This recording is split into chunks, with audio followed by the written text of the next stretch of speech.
Hello जी, नमस्कार, सत श्री अकाल, अस्सलाम वालेकुम। केम छो, कैसे हैं आप सब लोग। मैं हूं ममता सचदेवा, एक बार फिर से आप सबके साथ में। और सॉरी, आपको मेरा फेस बहुत बड़ा नज़र आ रहा होगा क्योंकि कैमरा बहुत ज़्यादा क्लोज है मैंने वेट गेन नहीं किया है, लेट मी टेल यू।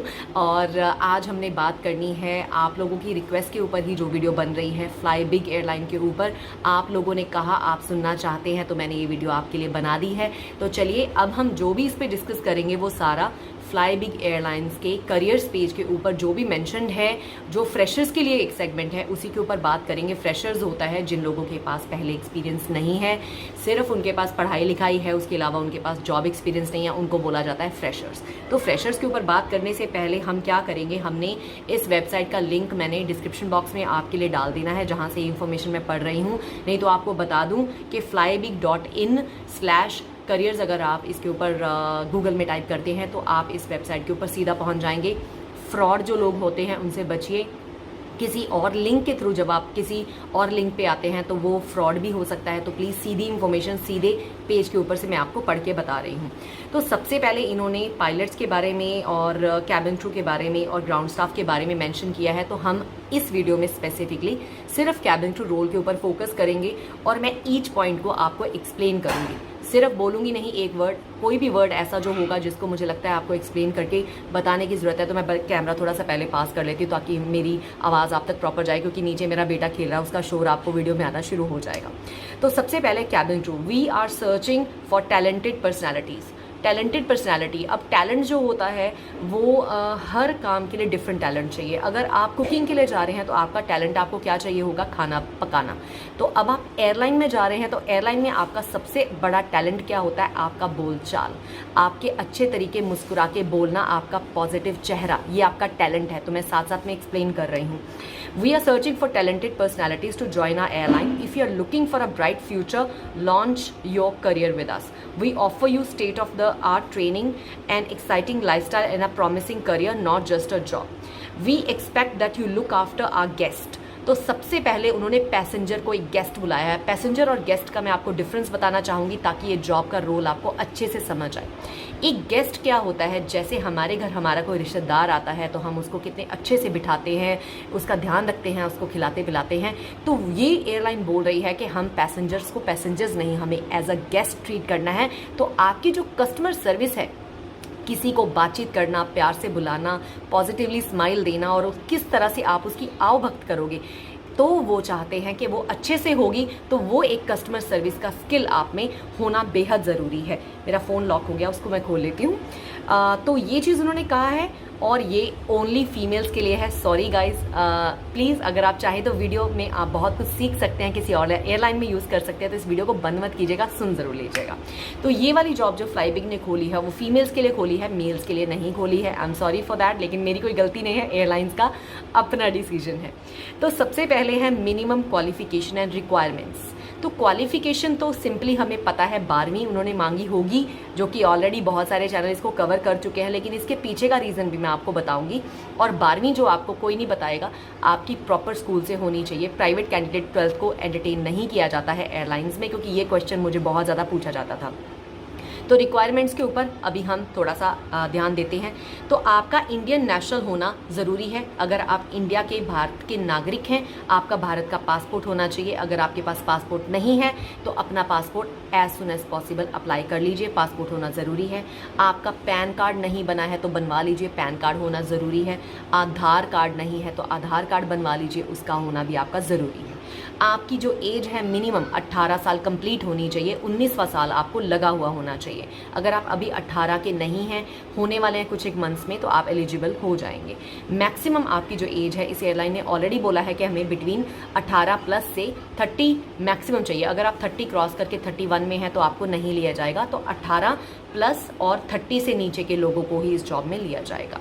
आपकी हाइट जो मिनिमम, कम से कम आपकी हाइट जो है 155 सेंटीमीटर होनी चाहिए। 155 सेंटीमीटर आप इंची टेप से अपने घर की किसी दीवार के ऊपर एक मार्क लगाइए और वहाँ खड़े होकर अपने मम्मी पापा या किसी भाई बहन को पूछ सकते हैं कि आपकी हाइट उससे मैच करती है। ये एक ईजी तरीका है अपनी हाइट को मापने का।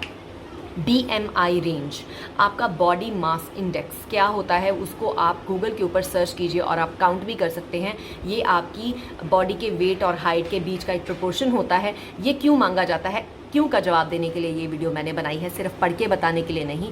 BMI क्यों पूछा जाता है? क्योंकि एयरलाइन वेट के हिसाब से ही फ्यूल जो है उनका कंज्यूम होता है। तो अगर एयरलाइन के क्रू बहुत मोटे होंगे, बहुत ताज़े होंगे, तो उनका जो वेट है जहाज़ का वो बढ़ेगा, और हर वेट, हर किलो का जो पेट्रोल का खर्चा है, जो फ्यूल का खर्चा है, वो बढ़ जाता है एयरलाइन का, जिसके चक्कर में लाइट वेट क्रू, मतलब पतले क्रू, स्लिम क्रू को ही ज़्यादा प्रेफर किया जाता है। ये मैं नहीं कह रही, ये एयरलाइन वाले कह रहे हैं। प्लीज़ मुझे मत मारिए, मैसेंजर को मत मारिए, ठीक है।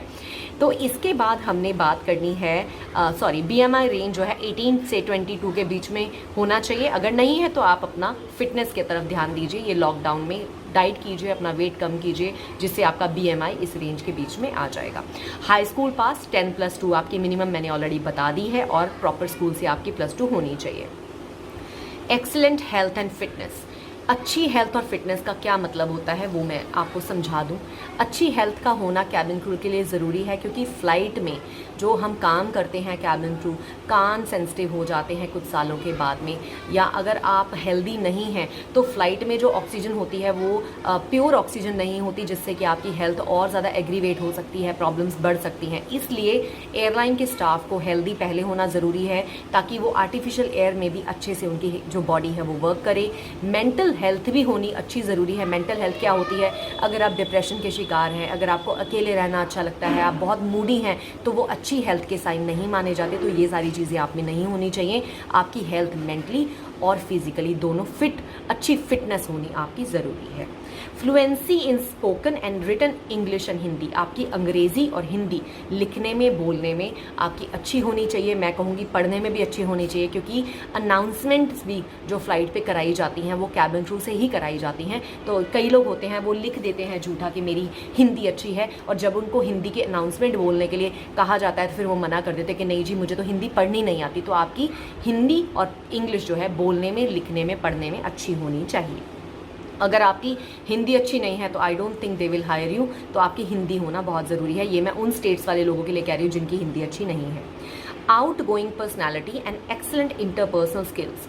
आउटगोइंग पर्सनैलिटी क्या होता है? अब एक बंदा है जो सारा टाइम अपने कमरे में बैठा रहता है, किसी से बातचीत नहीं करता, कोई बात शेयर नहीं करता, गप्पे नहीं मारता, उसको हम बोलेंगे कि वो बहुत इंट्रोवर्ट है, अपने आप में रहने वाले लोग इस जॉब के लिए नहीं बने हैं। अगर आप उनमें से एक हो तो आप इस नौकरी को ज्वाइन कर लोगे, लेकिन नफरत करोगे तो प्लीज़, अगर आप उनमें से एक हैं जिनको लोगों से घुलना मिलना, बातचीत करना, बातें शेयर करना पसंद नहीं है, तो आप इस नौकरी में बिल्कुल मत जाइएगा।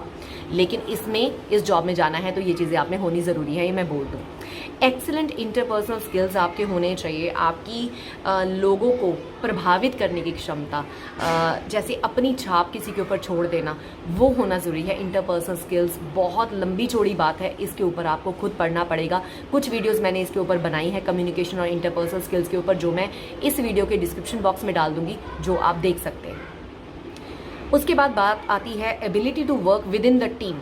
तो अब आप कहेंगे कि टीम में काम करने के बारे में क्यों बोला गया है, टीम में काम करना क्यों ज़रूरी होता है इस एयरलाइन में? क्योंकि आप कभी भी अकेले काम नहीं कर रहे हैं, आपके साथ हमेशा डिफरेंट लोग होंगे, और जो लोग लोगों के साथ मिलके काम करना नहीं जानते, बिलीव मी, वो सारी ज़िंदगी लड़ते मरते ही रहते हैं। तो इस एयरलाइन ने पहले ही बोल दिया कि हमें लोग ऐसे चाहिए जो टीम प्लेयर हो, जो टीम में काम करना जानते हों, लोगों से मिल के काम करना जानते हों। खाली ये नहीं कि मैंने अपना काम कर लिया और मैं बैठ रहा हूँ, ऐसा नहीं होता है। एयरलाइंस में मिल के काम करना होता है। मान लीजिए अगर आपके कुलीग की तबीयत खराब हो जाए, आपने अपना काम खत्म कर लिया, तो आपको उसके हिस्से का काम करने की भी फ्लेक्सिबिलिटी होनी चाहिए, एक दूसरे के साथ मिलजुल के काम करना आना चाहिए। इसके बाद बारी आती है नेक्स्ट पॉइंट की। एक मिनट, मेरा बेटा आ गया, सॉरी मेरा बेटा आ गया था। तो आगे कंटिन्यू करते हैं। इसमें लिखा है पैशनेट अबाउट कस्टमर सर्विस। तो कस्टमर सर्विस क्या होती है? Customer service basically customer is always right, ये हमारी हॉस्पिटैलिटी में कहा जाता है। अब हॉस्पिटैलिटी क्या है उसका भी कई लोगों को मतलब नहीं पता होगा, जो मैं समझा देती हूँ।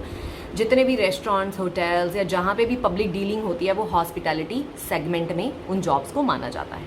तो हॉस्पिटैलिटी सेगमेंट के किसी जॉब में भी ये बात कही जाती है कि कस्टमर इज़ ऑलवेज राइट, कि जो इंसान आपको पैसे देके आपसे सर्विस ले रहा है वो ठीक है। तो कहीं ना कहीं कैबिन क्रू में उतनी पेशेंस होनी चाहिए कि कई बार अगर कस्टमर गलत भी हो फिर भी उसको एक्सप्लेन करें, ढंग से समझाएं, अपना पॉइंट ऑफ व्यू समझाएं। अगर लड़ झगड़ के आ जाएंगे तो वो बैड कस्टमर सर्विस मानी जाती है जो एम्प्लॉई है उसकी तरफ से। तो बेसिकली आप में वो स्किल होना चाहिए कि अगर कोई प्रॉब्लम हो गई है किसी के साथ में, उसको सुचारू रूप से किस तरह से सॉल्व करना है, अच्छे से बात कैसे सुननी है कस्टमर की, उसकी प्रॉब्लम को कैसे समझना है। तो ये सारी चीज़ें जो आती हैं वो बेसिकली अच्छे कस्टमर सर्विस में आती हैं। कस्टमर सर्विस के ऊपर अगर आप चाहें तो आप सालों साल आप स्टडी कर सकते हैं। बहुत सारे ऐसे पॉइंट्स होते हैं जो विद एक्सपीरियंस आपको और समझ आएंगे। अभी मैं आपको थोड़ा बेसिक ही बता रही हूँ। उसके बाद है, ये सारी चीज़ें तो हमारी हो गई रिक्वायरमेंट और क्वालिफिकेशन जो क्रू की उन्होंने मांगी है। उसके बाद है डॉक्यूमेंट्स। तो कौन कौन से डॉक्यूमेंट्स हैं जो आपके पास होने ज़रूरी हैं इस जॉब में जाने के लिए। आपका सीवी रेज्यूमे भी बोला जाता है। सीवी आपका एक अच्छा सीवी आपका बना हुआ होना चाहिए। सीवी के ऊपर भी मैंने एक वीडियो बनाई है जिसका लिंक मैं अपने डिस्क्रिप्शन बॉक्स में वीडियोस का डाल दूंगी, तो आपको बहुत सारी ऐसी वीडियोस मिल जाएंगी जिससे आपको टिप्स मिल जाएंगे इसकी प्रिपरेशन के लिए। फुल लेंथ फ़ोटो चाहिए, पासपोर्ट साइज़ फ़ोटो चाहिए। फुल लेंथ और passport size photo, fully groomed होके। फुल्ली ग्रूम्ड का मतलब होता है अच्छा मेकअप लगा के, अच्छे बाल बना के, और प्रोफेशनल एक लुक होनी चाहिए। ऐसे ही नहीं किसी भी कपड़ों में आपने फोटो खिंचवा ली। हो सके तो प्रॉपर आपने एक सूट बूट डालना है, प्रॉपर जो भी इंटरव्यू के लिए जैसे हम तैयार होते हैं वैसे तैयार होकर आपने फोटोज़ खिंचवानी है। प्रोफेशनल फोटोज़ को प्रेफरेंस मिलती है। कॉम्पिटेंसी कार्ड वो मैं डिस्कस नहीं करूंगी, उसका रीज़न ये है कि वो एक्सपीरियंस क्रू के लिए है, तो उस चीज़ को हमने अभी आज डिस्कस नहीं करना। हमने सिर्फ वही पॉइंट्स मेंशन करे हैं जो एक फ्रेशर, एक नए जॉइनर को जिसने पहले कभी एक्सपीरियंस नहीं लिया है इस जॉब का, उसके लिए है। उसके बाद का सेगमेंट है ग्राउंड स्टाफ, जिसके ऊपर हम डिफरेंट वीडियो में बात करेंगे। तो अभी ये कैबिन क्रू के ऊपर सारी की सारी बातचीत आपको मैंने बताई है, लेकिन मोरल ऑफ द स्टोरी ये है कि अभी फ्लाई बिग एयरलाइन सिर्फ उन्होंने अपनी वेबसाइट के ऊपर एक ईमेल एड्रेस छोड़ा हुआ है जिसके ऊपर आप उनको अपना ईमेल कर सकते हैं, जो भी डॉक्यूमेंट्स मांगे गए हैं, या अपना इंटरेस्ट दिखा सकते हैं कि मैंने जॉब को ज्वाइन करने में मेरा इंटरेस्ट है। लेकिन उसके अलावा अब ये एयरलाइन लॉन्च नहीं हुई है, और इससे पहले वाली वीडियो में मैंने आपको पूरा डिटेल बताया है कि क्या पॉसिबिलिटीज़ हैं आने वाले टाइम में एयरलाइन के साथ, क्या हो सकता है, लेट हो सकती है, नहीं हो सकती है। जो भी मेरा एक पॉइंट ऑफ व्यू था वो मैंने बताया है। वो वीडियो भी मैं आपके लिए डिस्क्रिप्शन बॉक्स में उसका लिंक डाल रही हूँ, प्लीज़ उसको भी देख लीजिएगा। और आज का वीडियो आपको कैसा लगा, कोई इन्फॉर्मेशन आपको नई सीखने को मिली हो तो मुझे ज़रूर बताइएगा। मुझे अच्छा लगता है जब भी कुछ नया मैं आप सबके सामने लेकर आती हूँ और डिफरेंट तरीके से लेके आती हूँ, अच्छे से एक्सप्लेन करती हूँ, तो मुझे भी बहुत अच्छा लगता है। तो चलिए दोस्तों, मैं ममता सचदेवा ले रही हूँ आपसे विदा, और भूलिएगा मत, travel with Mamata is my new name of my channel, and सारे सोशल मीडिया प्लेटफॉर्म्स के ऊपर मुझे फॉलो कीजिएगा। थोड़ी मस्ती वस्ती भी मार लेती हूँ। मेरा टिकटॉक अकाउंट भी है अगर आप मुझे वहाँ पे फॉलो करना चाहते हैं, और इंस्टाग्राम पेज भी है अगर आप मेरे पोस्ट देखना चाहते हैं, मैं कहाँ जाती हूँ, कहाँ कहाँ फोटोज़ खींचती हूँ, तो सब पे मुझे फॉलो कीजिएगा। आप सबका फॉलो करना मुझे आपका प्यार दिखाता है मेरी तरफ, और आपके प्यार की बहुत ज़रूरत रहती है मुझे। तो चलिए दोस्तों, मैं ममता सचदेवा ले रही हूँ आपसे फाइनल विदा, और मुलाकात होगी बहुत ही जल्द किसी और अच्छी सी वीडियो में। अगर आपको लगता है किसी चीज़ के ऊपर मुझे बात करनी चाहिए तो आप मुझे इस वीडियो के डिस्क्रिप्शन बॉक्स में बता सकते हैं। तब तक के लिए बाय बाय।